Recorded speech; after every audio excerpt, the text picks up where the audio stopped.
right, thank you. Okay, so here we go. We're going to do step 12 tonight.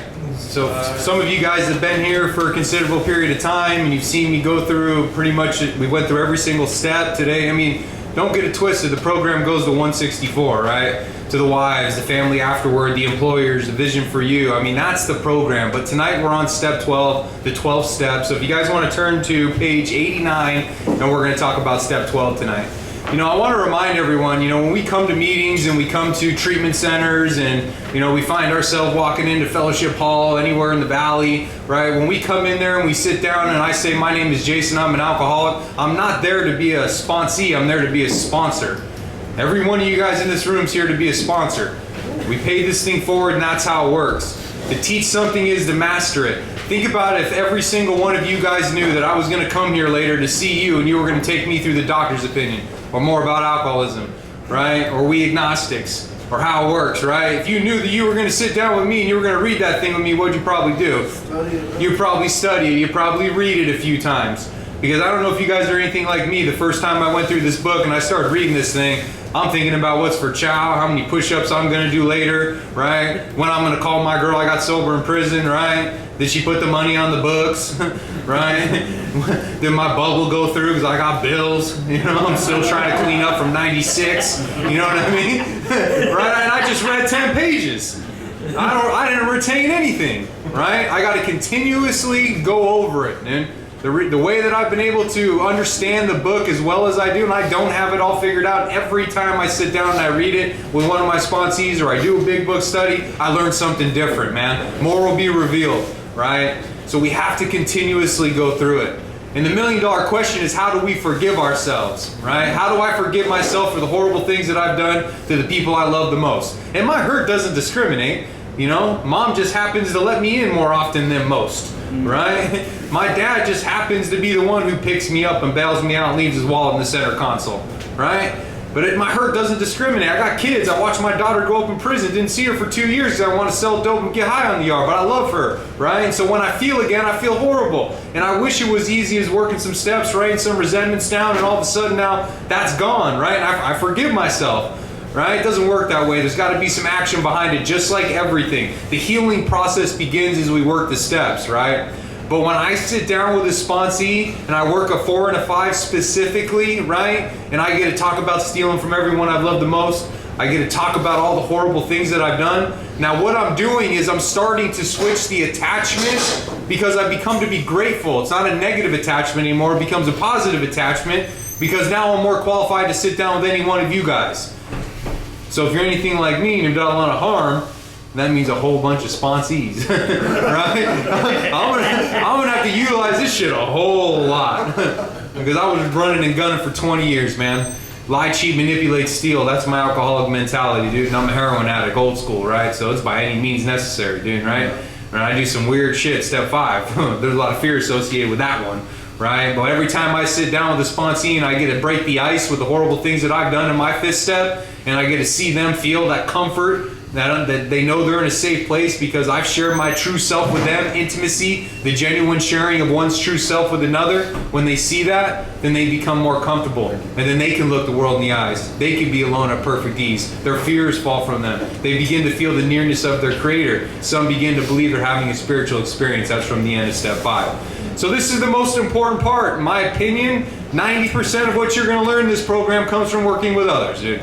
That's where you learn it. Every time we start to work with another guy and we start to raise our hand and our sponsor says, start raising your hands, immediately there's fear associated with that. Like, shit, what did I even do? How am I? Oh my God. I'm going to fuck this dude's life up, dude. I don't even remember what I did. Even though I got some step work in a book, I could go back and look at it, right? But the only way you fail sponsees is by not showing up, man. That's it. Show up for the man.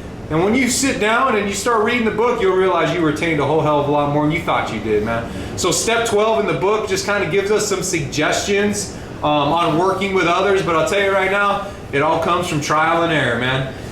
Expectations, anyone who says there's no expectations involved in friendships, family, especially with sponsees, they're tripping, dude. I expect you to be there if I drive all the way across town on a Saturday night, man. There's just not many, right? Like, just be there, and if you can't be there, call me. That's all, man, really, for me when it comes to expectations. You know, so we're gonna figure this thing out. There's a lot of pages, there's a lot going on here, so I'm gonna try to get through it as quick as I can, but also be able to deliver the material in a way that when how many sponsors we got in this room right now? Right on, dude. That's what it's all about. Future sponsor, I'm sorry, I'll be a future sponsor. Okay, hey, you were paying attention in the beginning, right? We're here to be sponsors, man. Everyone should have raised their hand. That's what we're here for. And to see someone who comes, you know, you see them crying in a meeting, man, those are the best ones that I like, dude, and I'll approach them, right? Don't approach them, let them come to you. Bullshit. I see the pain, man. That shit gets me excited because they had the gift of pain and desperation. Now it's time to capitalize on it. You know, when I see that man that has a black eye and fucking wrecked, right? 120 pounds, looking like a sucked up Safeway chicken that's been sitting under the lights for 3 weeks. You know what I mean? That's how I looked, right? And I see that man recover right in front of my eyes, and I see a miracle take place, and it ain't anything special that I'm doing. I'm just showing up, let God work through me. That's it, using my experience. And when I see that man raise his hand and get his first sponsee, that shit'll bring a tear to my eye, man, because that's what this thing's all about. So we're on page 89. So this is working with others. Practical experience shows us that nothing so much will ensure immunity than intensive work with other alcoholics. Intensive work. Right? The book tells us this over and over again. My very life depends upon the constant thought of others and how I may help meet their needs. The easiest way I can explain my will versus God's will, Jason's will versus self-will, I don't have to overcomplicate it. God's will is selflessness, my will is selfishness. Right? So if I want to live in God's will, and that's the whole game plan here, well, if I'm helping people the majority of my day, then that surely can't be driving during those periods of time. Right? So I design my day around service, man. And it keeps me in God's will. Ensure immunity. It works when all other activities fail. This is our 12th suggestion. Carry this message to other alcoholics. You can help when no one else can. You can secure their confidence when others fail. Remember, they are very ill. That's one of the most important things, man. Remember, they're sick, just like I am. Same thing when we look at the resentments. Treat them as sick people because they're sick just like me. Right? I'm still trying to figure this shit out, dude. I'm not perfect by any means, man. This disease tries to attack me at all times, but I have to maintain my spiritual condition. And step 12 kind of talks about being spiritually fit. But we have to understand, dude, that we're dealing with ill people, especially in their first few days, few weeks, few months, few years, right?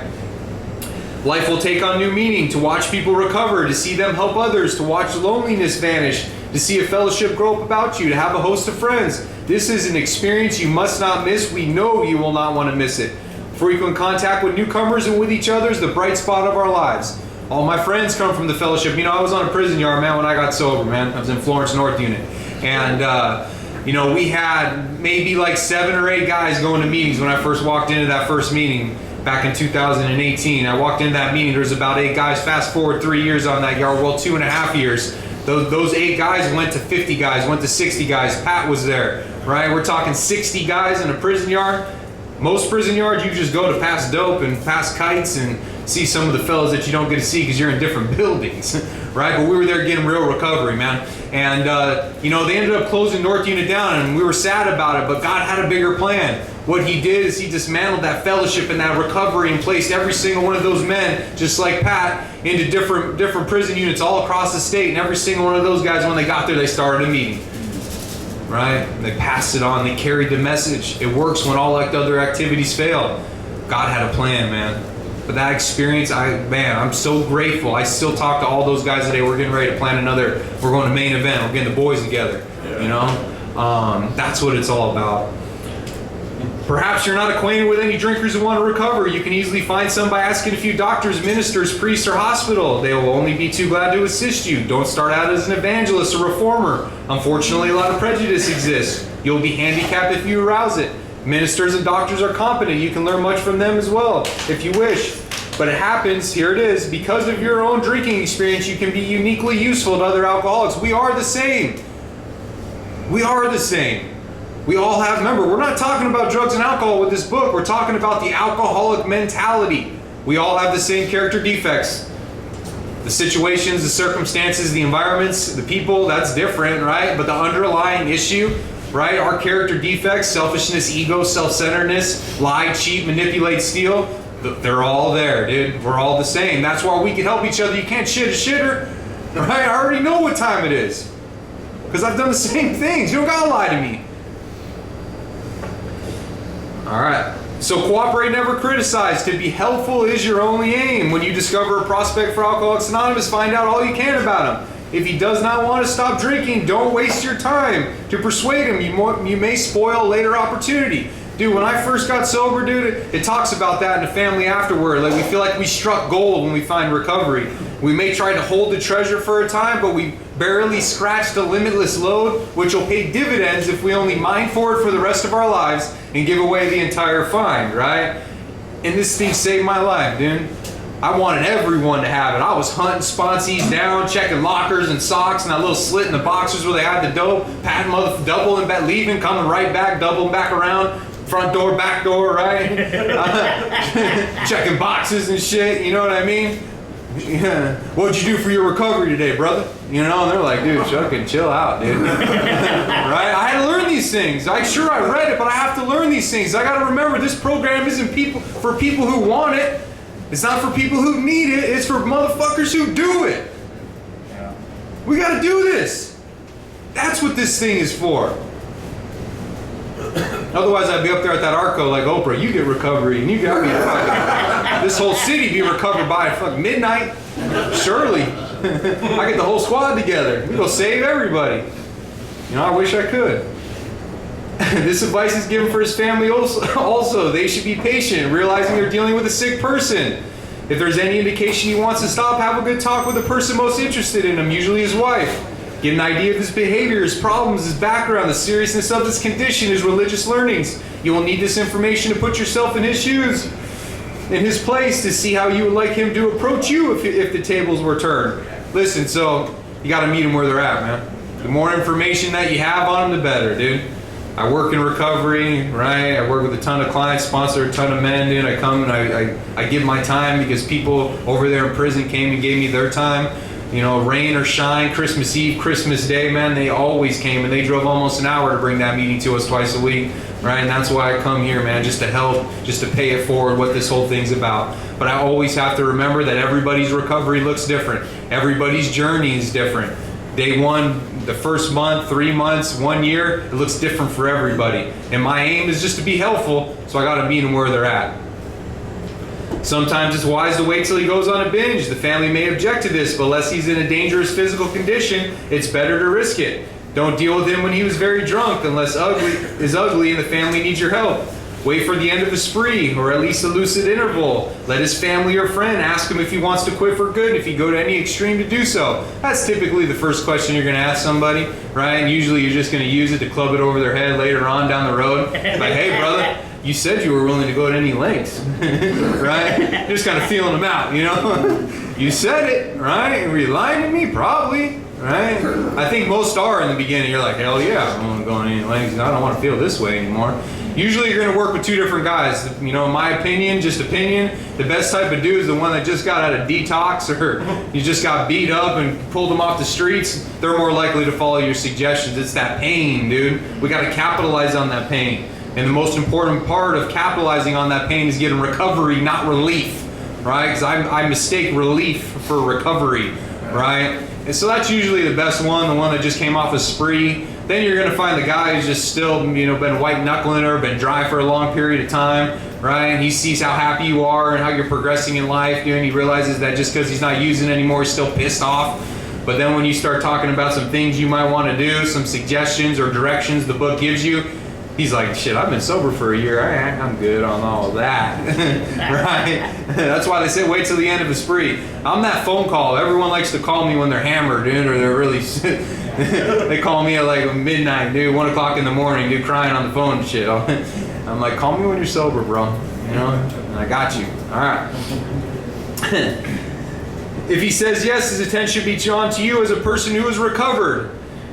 You gotta remember, this is a selfish program in the beginning, man, and it turns into be selfless. This is all about you right now, man. You gotta recover from this thing, a hopeless condition of mind and body. Another good description of being recovered is when character defects become uncomfortable to you, right?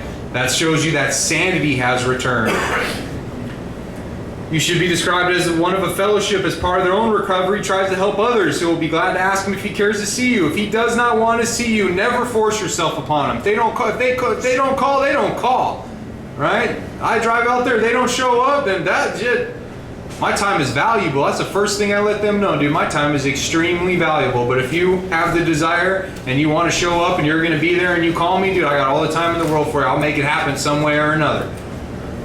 Neither should his family hysterically plead with him to do anything, nor should they tell him much about you. They should wait for the end of the next drinking bout. You may place this book where you can see it in an interval. How many people in here woke up in the hospital with a big book next to you? Damn, just me? Okay, all right. Yeah. Okay. Yeah, that happened. Yeah, last week. There you go. Yeah, you're in the right place. Yeah. It worked. Here, no specific rule could be given. The family must decide these things, but urge them never to be over anxious, for that might spoil matters. Usually the family should not try to tell your story. When possible, avoid meeting a man through his family. Approach through a doctor or institution is a better bet. If your man needs hospitalization, he should have it, but not forcibly unless he is violent. Let the doctor, if he will, tell him he has something in the way of a solution. When your man is better, the doctor might suggest a visit from you. Though you have talked with the family, leave them out of the first discussion. Under these conditions, your prospect will see he's under no pressure. He will feel he can deal with you without being nagged by his family. There it is again. Call on him while he is still jittery. The more receptive, he may be more receptive when depressed. It's that pain, right? We got to capitalize on that. You never want to meet anyone through the parents, man, or their wife, because then they're thinking that you're on her team, right? He's like, oh shit, he might. I mean, I don't know how honest I'm gonna be in a 4 and 5. He's got my baby mom's number. Shit. I might never see my daughter when she hears that fifth step. You know what I mean? Surely she ain't bring me no cigarettes at the Midtown. You know what I mean? After that fifth step. So now it's gonna give you kind of like some advice or suggestions on like your first meeting with him. See your man alone if possible. At first, engage in general conversation. After a while, turn to the talk of some phase of drinking.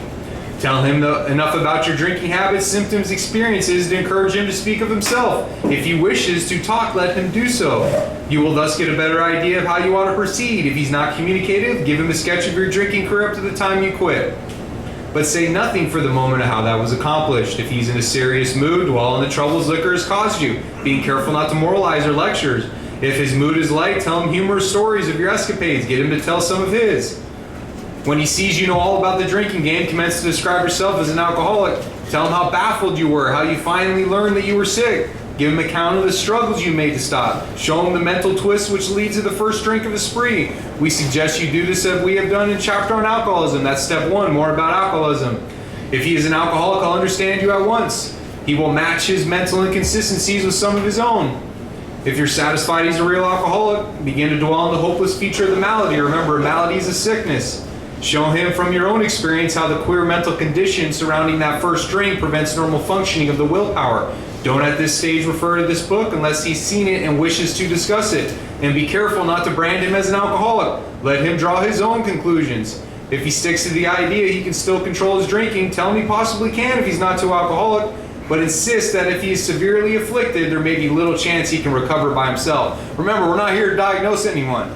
Like that's your job is to diagnose yourself. That's what the first 51 pages of the big book is designed for you to do, from doctor's opinion all the way to the end of more about alcoholism. That's 51 pages, and that's for you to relate to everything. It's for you to say, shit, I could relate to the mental obsession of physical allergy. Once I obsess over, put it into my system, a physical craving comes. That physical craving is called I want more, and I'll do anything to get more, right? I could relate to all 5 types of users. I could relate to the supreme sacrifice rather than continue to fight. The Dr. Jekyll, Mr. Hyde from There is a Solution sounds like a description of me. I could relate to why it's a thinking problem, and it centers in my mind because I think that this time when I pick up, it'll be different. But I collected data and evidence for 20 years that shows me I always become dope sick and go back to prison. I never get high like a gentleman, right? I never make it home on Friday. You guys know me by now. I'm old school. I go to 28th Street in Van Buren. You know what it is, right? You find me over there, shit's changed. I don't even, you know what I mean? I gotta come down all the way down over here by that Arco and that little tent spot over there, you know? Right? And so I'm thinking about, I can relate to the self-knowledge. Self-knowledge wasn't good enough. I did 16 days at Crossroads Arcadia Right Track program. I'm fucking recovered now. Thank you for the knowledge. You told me everything 16 days. Got high as soon as I left. Right? I can relate to the progressiveness, and every time I stop and I pick back up, I'm homeless quicker, I lose everything quicker, I violate probation and parole quicker every single time. That's the progressiveness of it. I can relate to the insanity like we were talking about with the jaywalking, dude. That description is me. Right? They're like, dude, this dude, if you, for the first time when you read that, you're thinking in your head, what dumbass. Dude, stop jaywalking, dude, you stupid? Right? Well, that's how we look, man. Continual promises to keep off the streets, but we're back on the streets, man. I overdosed in the hospital, literally got out after 5 days on the ICU and got high again, right? So I'm diagnosing myself with all these experience coupled with my sponsor's experience. That's what's so important. Because I don't know if you guys are anything like me. People have been telling you your whole life you had a problem. Shit, I thought I was coming over to my parents' house for dinner, walked into a full-blown intervention. Whoa, shit, everybody's here. Damn, you hit the cars, huh? You know what I mean? Oh, damn. You know what I mean? All of a sudden, I got to use the bathroom. I got to do me a pick-me-up for this combo. You know what I mean? I'll be right back. Dad's like, you better not. You know what I mean? I didn't go to treatment. None of the times. That wasn't the first one, right? Like you know, because I had to come to terms with it myself and say, dude, I am one of them, dude. The end of it says, I'm one of them too. I must have this thing, dude.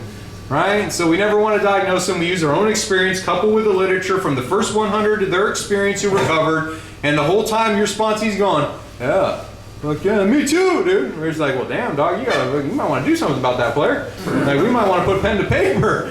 You know what I mean? This is life or death. You got two choices. Get busy living or get busy dying. I mean, I'm choosing to live. Come with me. Because this disease is killing everyone, dude. Sometimes I say it all the time. Some people don't like it, but you got to step over the bodies. Some people don't like that. But it's true. They don't want it, they don't want it. I got to keep on pushing. Constant, never-ending growth. Either you're with me or you're against me. But it's open to everyone. If you have the desire and you just look at me and say, I need some help, dude, I'll pick you up, throw you on my back, and we'll go from there, man. But if you don't want it, you don't want it. Okay.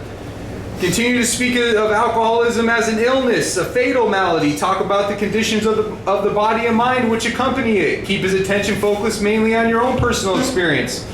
Explain that many are doomed to never realize their predicaments. Doctors are rightly loath to tell alcoholic patients the whole story unless it will serve good purpose. But you may talk to them about the hopelessness of alcoholism because you offer a solution. Right? The doctors don't know how to treat it. You go to a hospital, you wake up with a big book.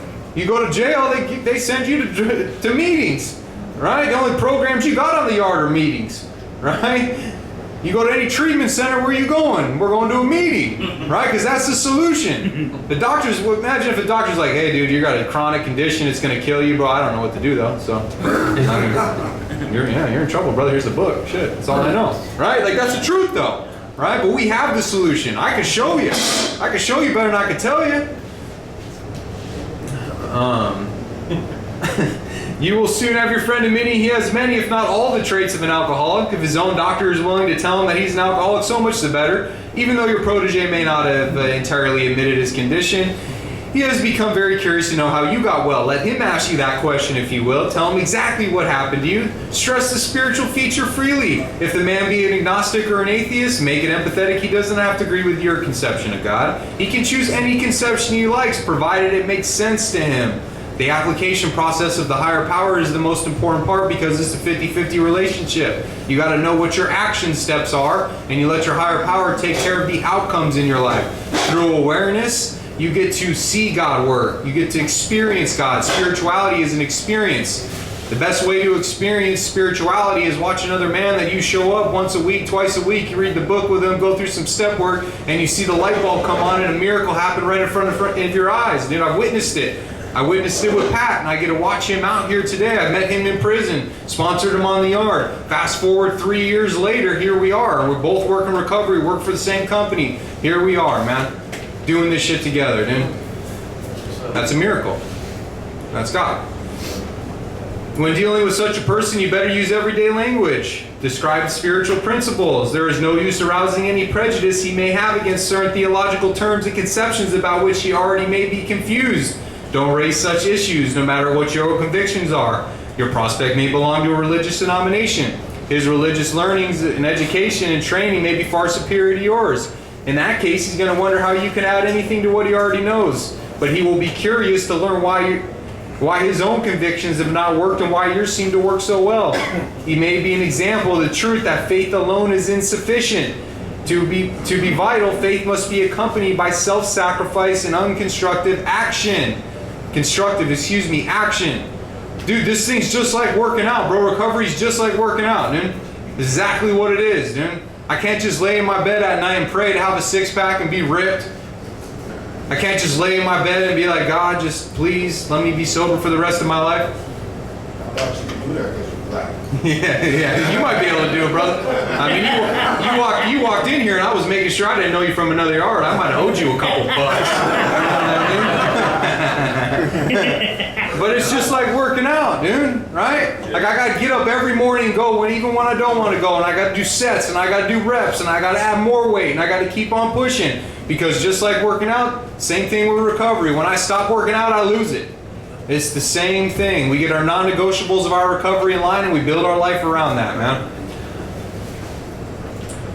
Let him see that you're not there to instruct him in religion. Admit that he probably knows more about it than you do, but call to his attention the fact, however deep his faith and knowledge, he could not have applied it or he wouldn't drink. It's always a tough thing to tell people when they sit there and they want to talk about God and all their religion and everything they got going on. No judgment, but what we doing here if you already got it figured out, brother? They don't like hearing it, but it's the truth. Like, yeah, okay, I hear you, but you didn't get here on a winning streak, player. I mean, I hear you. Best thing you got. You're right. Admit that he probably knows. Okay. Perhaps your story will help him see where he failed to practice the very precepts he knows so well. We represent no particular faith or denomination. We're dealing only with general principles common to most denominations. We're talking about spiritual characteristics, character assets. Outline the program of action. Explain how you made a self-appraisal, how you straightened out your past, why you're now endeavoring to be helpful to him. It is important for him to realize that your attempt to pass it on plays a vital part in your own recovery. Actually, he may be helping you more than you're helping him. Anytime I say that to every sponsee you have, dude. And when you say it to them, they're like, dude, this dude's tripping right now, dude. What the fuck is he gonna learn from me, dude? Right? But when they work with another alcoholic, they'll know exactly what you're talking about. And it's the most difficult ones. It's the guys that I gotta go meet in my head, my disease, saying, dude, damn it. He called you again. He called you all week. Now you gotta go. And I'm like, shit, dude, this dude, he doesn't shut the fuck. Right? And so, but what ends up happening is I learn the most from the most difficult ones. They teach me love. They teach me tolerance. They teach me active listening. They teach me patience. They teach me to be non-judgmental, right?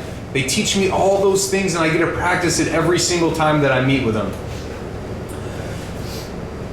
Make it plain to him that he's under no obligation to you, that he will try to help other alcoholics when he escapes his own difficulties. Suggest how important it is he place the welfare of other people ahead of his own. Make it clear he's under no pressure, that he needs to see you again if he doesn't want to. You should not be offended if he wants to call it off, for he has helped you more than you have helped him.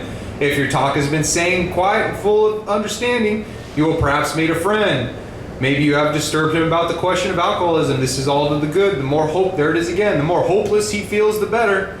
He'll be more likely to follow your suggestions. Your candidate may give reasons why he need not follow all the program. He may rebel at the thought of a drastic house cleaning which requires discussion with other people. Do not contradict such views. Tell him you once felt as he does, but doubt whether you have made progress had you not taken action. So dude, anytime you work with someone the first time, they're gonna tell you right away like what they don't want to do. Like, yeah, bro, I mean, I hear you, dude, but God, nah. It's a religious program, bro, I don't even think I can do it, dude. I'm agnostic, I'm atheist, dude, it's just not gonna work for me, bro. Men's? I'm not making amends to my baby mom, nah, that ain't happening. How am I gonna make amends to my mom or dad for the 3 million times? They don't wanna hear that shit. Right? What do you mean I gotta wait? I want to make amends now. That way they bring me Taco Bell to visits. Right? I gotta wait? Hell no. Right? The oldest sales technique in the book, and it's called feel, felt, found. Works every time. Actually works in any conversation you ever have with anyone. I understand how you feel. I felt the same way. But what I found out is, right? I understand how you feel. When I came in the first time, I had a bunch of fear around making amends. I felt the same way, but what I found out is it's step 9 for a reason. Let's just get to the doctor's opinion. We'll go from there, brother. Right? Phil found. Write that down. All right. On your first visit, tell them about the fellow. You know that one, Pat. Yeah, ABC, bro. All right. On your first visit, tell him about the Fellowship of Alcoholics Anonymous. If he shows interest, lend him a copy of your book. So I give my sponsees a copy of the book and I tell them to read to 164, right? And it's like and for you guys who've been on the yard, it's like a heart check. I just want to see what they're going to do. Most of them ain't reading shit. But occasionally, you get the dude who reads the whole thing and all of a sudden now I got a little bit more pep in my step.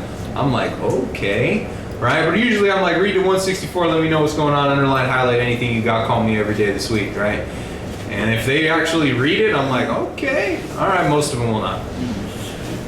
Just a little heart check, brother.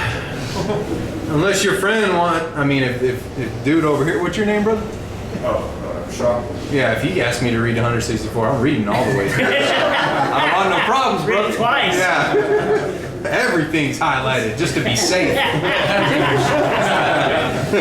Unless your friend wants to talk further about himself, don't wear out your welcome, dude. Anytime I meet with a sponsee, dude, I take complete control of the conversation. And because this is what happens a lot of the times, dude, they just want to talk and they're going to take you hostage for 3 hours and tell you their whole life story.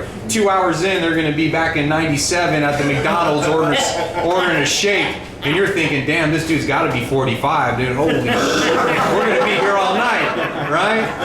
And I'm not letting you take me hostage if I'm never going to see you again, brother. Right? We just met, right? That's reason one. But the second reason is if you're even remotely honest about your story, you're going to share with me the reasons why you continue to get high. The resentments, the fears, the relationships, the hurt, the guilt, the shame, the embarrassment, remorse, and regret. And we haven't even, admitted powerless and unmanageable. We haven't even came up with a conception into, and we haven't made a decision. We don't have this power that gives us the courage to be able to face those things. And I've had guys relapse after that as well, right? So those are the 2 major reasons, man. So break down the program. This is what you have. We're going to do this. This is the first bit of homework. 3rd step will meet here. This is what we're going to do. 4th step we're going to do in 3 parts, right? You kind of give them an outline of what they have to expect. Give them the book and tell them to call you, right? And go from there.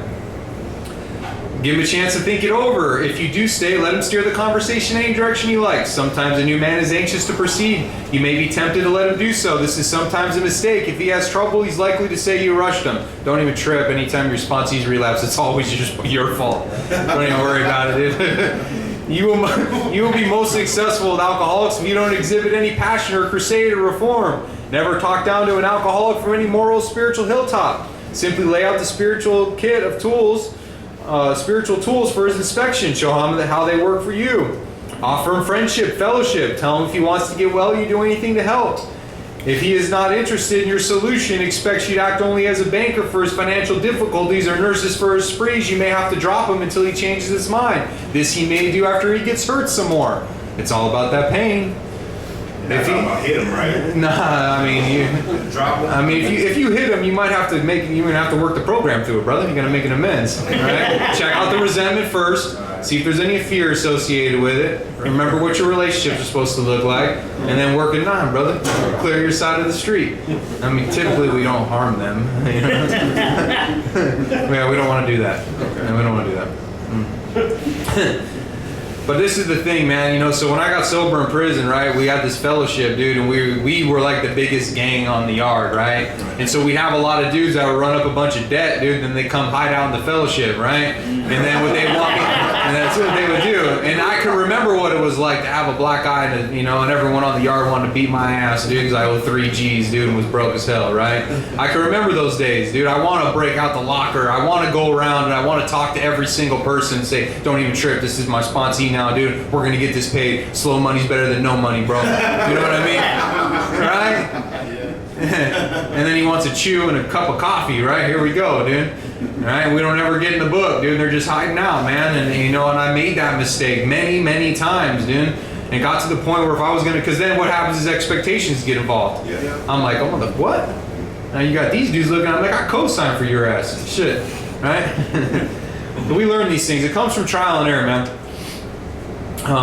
biggest cons, huh? Okay, here we are. If he is sincerely interested and wants to see you again, ask him to read this book in the interval. After doing this, he must decide for himself whether he wants to go. He should not be pushed or prodded by you, his wife, or his friends. If he's to find God, the desire must come from within. If he thinks he can do the job some other way or prefers some other spiritual approach, encourage him to follow his own conscience. We have no monopoly on God. We merely have an approach that worked for us. There's many paths to recovery. This isn't the only one. It's just the one that I choose that saved my life and millions upon millions, and the one that they send everybody to. And you can find a meaning anywhere on the planet, pretty much any time of day. Just saying. But there's many paths to recovery. But point out that we alcoholics have much in common, and that you would like, in any case, to be friendly. Let it go at that. Do not be discouraged if your prospect does not respond at once. Search out another alcoholic. Try again. You're sure to find someone desperate enough to accept with eagerness what you offer. We find it a waste of time to keep chasing a man who cannot or will not work with you.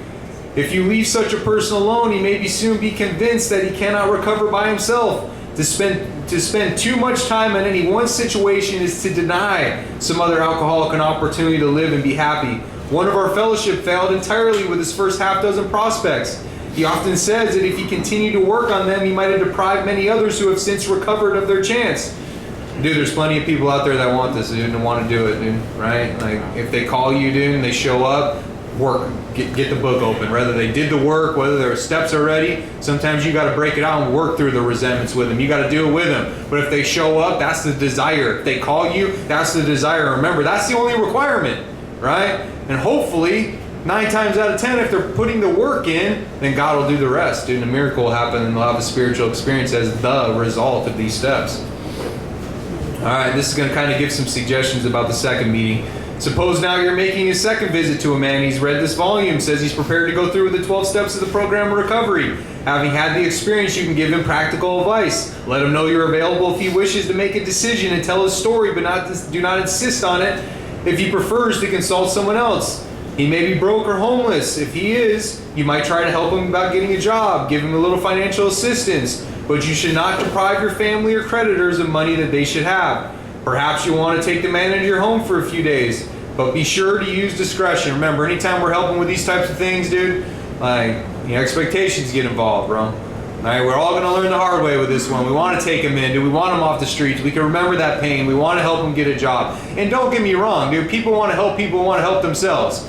You show up to a meeting consistently and you raise your hand and you're of service and you're asking anything you can do and you're greeting people and you're putting yourself out there and they see you meet with your sponsor and you're doing everything you're supposed to be doing, dude, we help with all that. Every time, right? But be careful. Be certain he'll be welcomed by your family, that he's not trying to impose on you for money, connections, or shelter. Permit that and you only harm him. You'll be making it possible for him to be insincere. You may be aiding in his destruction rather than his recovery. The best way that I could ever help anyone is with my time, dude. Giving someone my time, dude. It's the best way you could help anyone. Never avoid these responsibilities. Be sure you're doing the right thing if you assume them. This is important right here. Helping others is the foundation stone of your recovery. A kindly act once in a while isn't enough.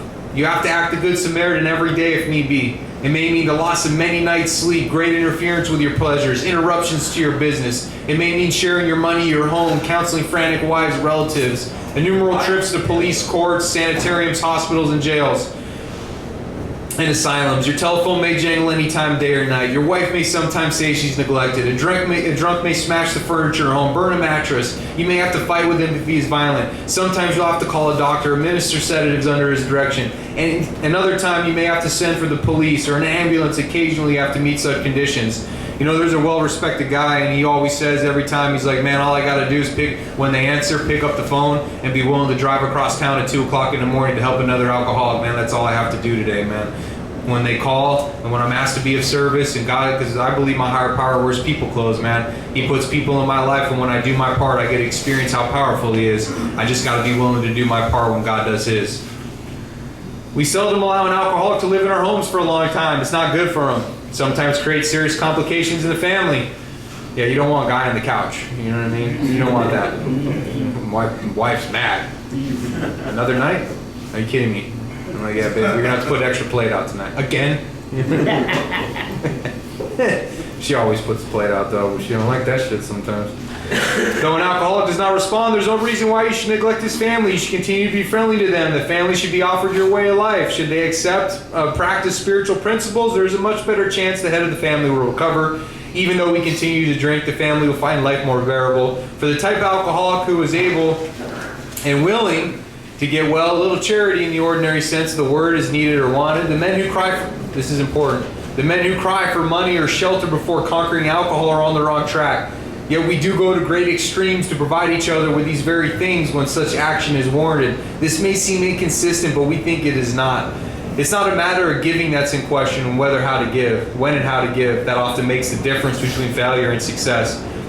The minute we put our work on a service plane, the alcoholic commences to rely upon our assistance rather than upon God. He clamors for this or that, claiming he cannot master alcohol until his material needs are cared for. Nonsense. Some of us have taken very hard knocks to learn this truth. Job or no job, wife or no life, we simply do not stop drinking or using if we place dependence upon people ahead of dependence upon God. The main object of this book is to enable you to find a power greater than yourself which will solve your problem. And I am not the power greater than you. I'm human just like you, right? I'll let you down, dude, if I'm your higher power, right? If my recovery is contingent upon my job and driving a nice car, my recovery is contingent upon having money in the bank. Dude, what happens when COVID hits? What happens when that company shuts down? What happens when I get into a car accident? What happens when usually I make my wife my higher power, or any girl that I ever pick up, right? And if you're anything like me, eventually it all falls crumbling down. There I am again, dude. The object of this book is to enable you to find a power, because that's a relationship that will not let you down as long as you continue to maintain that. Prayer, meditation, understanding how you experience God working in your life, introducing those things into your lifestyle. As long as you continue to do that part, that relationship, that safety net, that power that flows through you will keep you unharmed. Burn the idea in the consciousness of every man he can get well regardless of anyone. The only condition is he trusts God and clean house. Now it's going to talk a little bit about family issues, wife issues, and some children stuff, and then it's going to close it out. Now the domestic problem. There may be divorce or separation or strained relations. When your prospect has made such reparations as he can to his family and has thoroughly explained to them the new principles by which he is living, he should proceed to put those principles into action at home. That is if he's lucky enough to have a home. Though his family be at fault in many respects, he should not be concerned about that. He should not concentrate on his own spiritual demonstration. Argument and fault finding are to be avoided like the plague. In many homes this is a difficult thing to do. It must be done if any results are to be expected.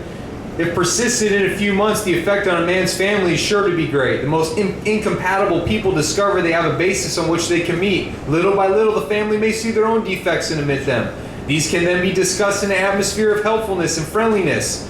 After they've seen tangible results, the family perhaps want to go along. Remember, it's all about action. All right, if your families are anything like mine, they don't want to hear nothing anymore, dude. Watch my feet, not my lips. They're just waiting. I mean, they're all hopeful for all of us in here in this room today. All right, he's still there. He's looking good. He hasn't left yet. And they haven't got a call in the middle of the night talking about how they just did me wrong over here at Midtown's come pick me up. I need that premier in room for the night. Right? Now I'm calling in. Right? But our actions will convince them more than anything. And this is a life book, dude. I think every single person on the planet should work this book. We're never talking about drugs and alcohol, really. I'm powerless and unmanageable over a whole bunch of different things even today. This book is designed to turn me into the best versions of myself, or if you will, the finest specimen of manhood as one could ever wish to meet. My favorite sentence in the whole entire book, the very last part of the doctor's opinion.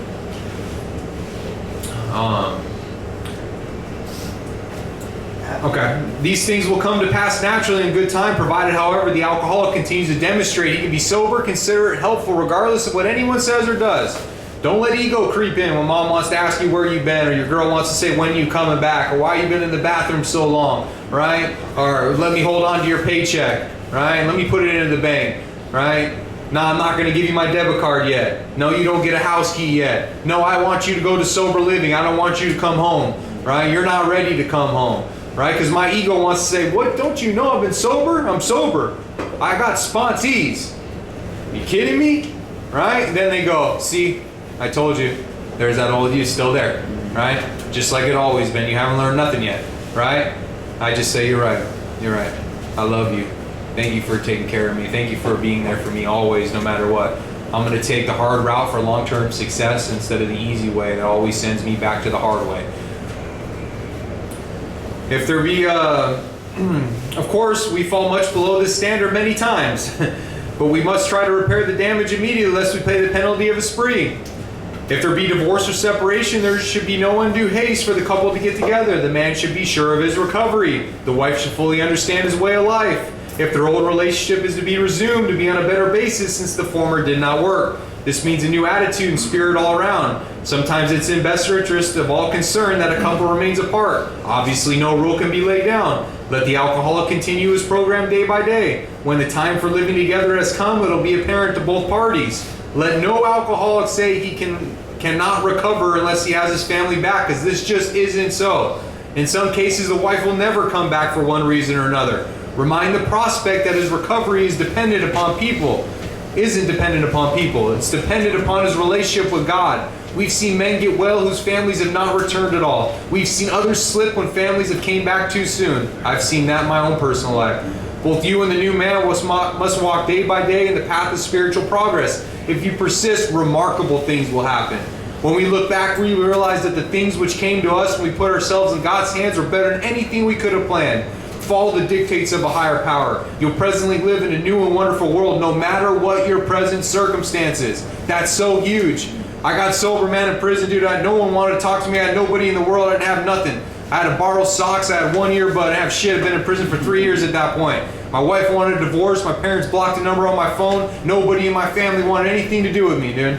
Now fast forward, because I put the work in, got a relationship with God, I continue to maintain this shit on a day-to-day basis. Dude, I have a life beyond my wildest dreams. When I look at my homework from step 1, it said all my life could ever be in recovery that I did back in 2018. Dude, I extremely lowballed myself. There's so much more to this. Keep coming back. Alright, every time I lose my spot with this one. When we look back, we realize that the things which came to us when we put ourselves in God's hands are better than anything we could have planned. Follow the dictates of a higher power. You'll presently live in a new and wonderful world no matter what your present circumstances. When working with a man and his family, you should take care not to participate in their quarrels. You may spoil the chance of being helpful if you do, but urge him, never get in the middle of that. But urge upon a man's family that he has been a very sick person and to be treated accordingly. You should warn against arousing resentment or jealousy. You should point out that his defects of character are not going to disappear overnight. Show them that he has entered upon a period of growth. Ask them to remember that when they are impatient, the blessed fact of his sobriety. If you've been successful in solving your own domestic problems, tell the newcomer's family how that was accomplished. In this way, you can set them on the right track without becoming critical of them. The story of how you and your wife settled difficulties is worth any amount of criticism. Pay attention to this. Assuming we're spiritually fit, we can do all sorts of things that alcoholics are not supposed to do.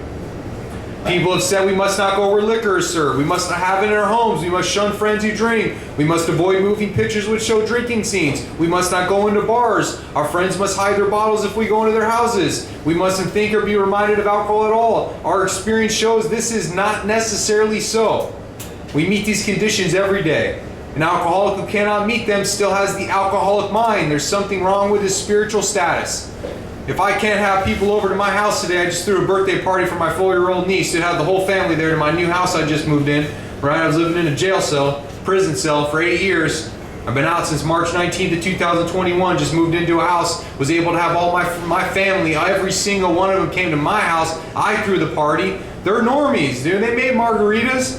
If that shit's a problem for me, if when I still go over to my parents' house and my dad's got to hide the tequila because I'm coming over, right? There's something wrong with my program, dude. I need to redouble my efforts. I go to weddings when people drink. I'll go to a sports bar and watch the game. I hang out with normies who drink, right? Hey, if there's something wrong with that, there's something wrong with my program. Because then, it says, his only chance of sobriety would be in some place like Greenland Ice Cap, and even there an Eskimo might turn up with a bottle of scotch and ruin everything. Ask any woman who sent her husband to distant places on the theory he would escape the alcoholic problem. In our belief, any scheme of combating alcoholism which proposes to shield the sick man from temptation is doomed to fail. If the alcoholic tries to shield himself, he may succeed for a time, but he usually winds up in a bigger explosion than ever. We've tried these methods. These attempts to do the impossible have always failed.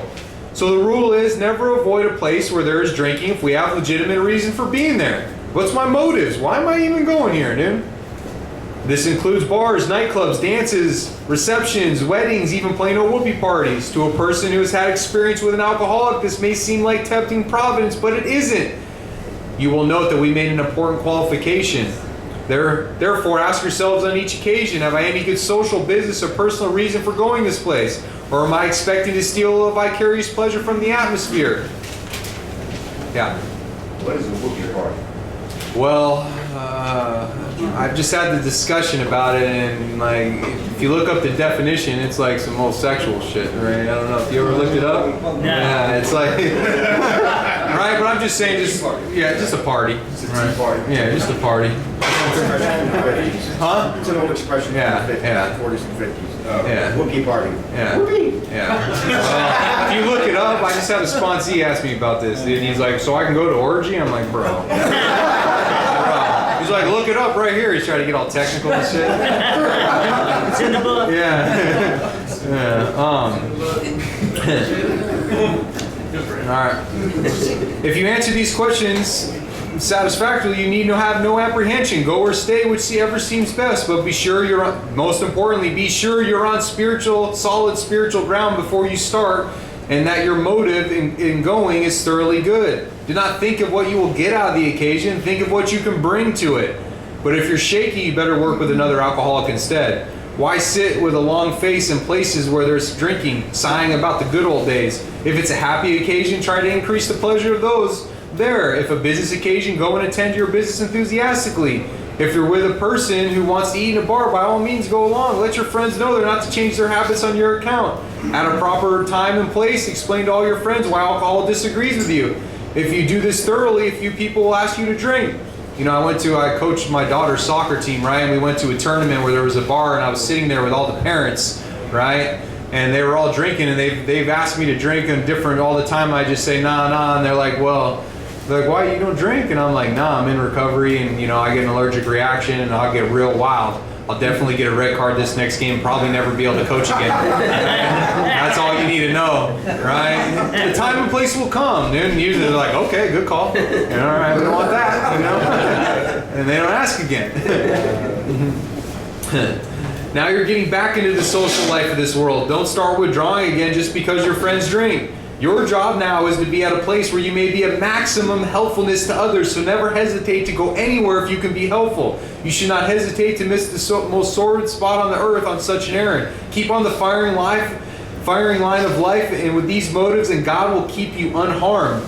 Many of us keep liquor in our homes. We needed to carry green recruits through severe hangover. Some of us still serve it to our friends, provided they're not alcoholic. But some of us think we should not serve liquor to anyone. We never argue this question. We feel each family, in the light of their own circumstances, ought to decide for themselves. We're careful never to show intolerance or hatred of drinking as an institution. Experience shows that such attitude is not helpful to anyone. Every new alcoholic looks for the spirit among us and is immensely relieved when he finds we're not witch burners. A spirit of intolerance might repel alcoholics whose lives could have been saved had it not been for such stupidity. We would not even do the cause of tempered drinking any good, for not one drinker in 1,000 likes to be told anything about alcohol by one who hates it. Someday we hope that Alcoholics Anonymous will help the public to a better realization of the gravity of the alcohol problem. But we shall be of little use if our attitude is one of bitterness and hostilities. Drinker will not stand for it. After all, our problems were of our own making. Bottles were only a symbol. Besides, we've stopped fighting anything or anyone when we have to. And that, my friends, is step 12. There's a lot going on right there, right? You're going to learn by trial and error, right? Like, you're going to learn. That's why your sponsees will teach you more, and you'll learn more from them than they're ever going to learn from you.